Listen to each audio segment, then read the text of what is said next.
You know, I want to just say one thing to you, and that's the word interactive. Surely we've been making interactive games for 20 years, haven't we? Or 30 years?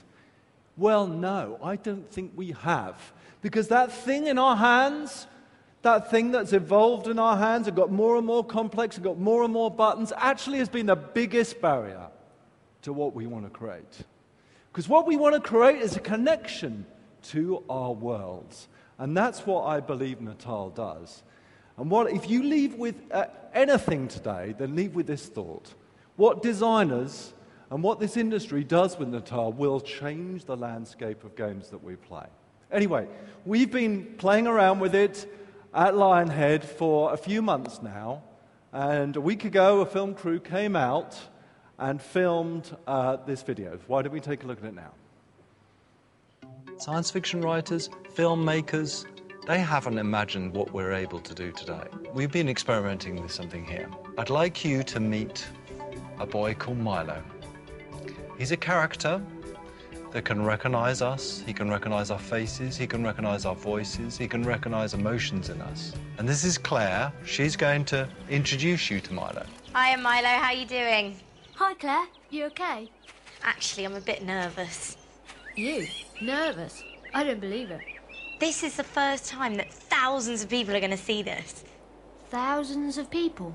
Here we're seeing Claire being recognized, and the emotion in Claire's voice being recognized, and that emotion reflecting in Milo's face. Those are all being seen for the first time. So listen, I was thinking today you should let me beat you at football again. That is if you finished your homework. You have finished your school project. What happened there is that Claire knew Milo so well, she knew when he was worried about something. His head was down, he wasn't looking at the camera so much, and this is about you meeting a character, a person. Well, why don't I help you with yours? Then yours will be brilliant. All right. I could just try to catch some fish. Draw some pictures in my journal. Maybe I'll do okay this time.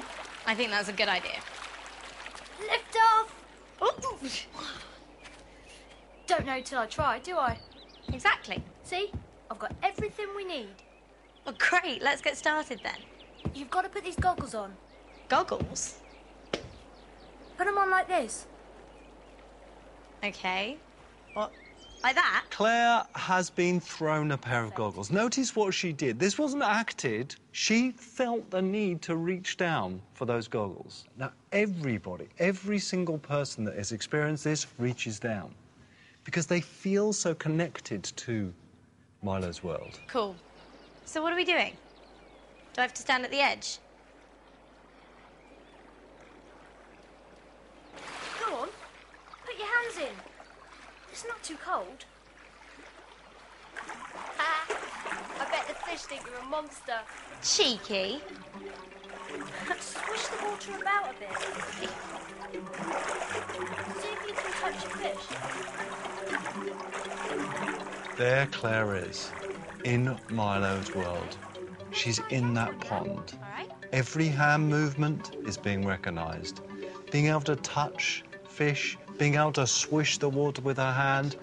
Everyone who's experienced it, their hairs are standing up on the back of their head. Now, what's about to happen is some real magic. Well, you're good at drawing. They're only fish, but they're trickier than you think. Well, here, I'll have a go. Right. I'm going to do a body and a tail, the big fin, and a smiley face. There we go. What do you think? Look at what just happened. Orange. Claire drew a picture on a piece of paper. The piece of paper was held up to Milo. Natal recognised the piece of paper, scanned the piece of paper in. Milo looked at that piece of paper, recognised the shape, recognised the colour, and able to get on with his project. Thanks for your help, Claire. This is true technology that science fiction has not even written about. Don't forget your mum's birthday. And this works today, now. So, what we've chosen to do with that technology has been a dream of mine for 20 years. We have chosen to create an experience where you can meet what I believe is a real character, that understands you, that understands your voices, your emotions, that's fascinated about your life. Now, you may look at that video and wonder whether it's true or real, but here's the fact. We're showing this behind closed doors at E3 to a selected audience, and that selected audience will be able to meet Milo themselves, and will be able to talk to Milo and interact with his world. Thank you very much. I hope you agree. This is a landmark in computer entertainment.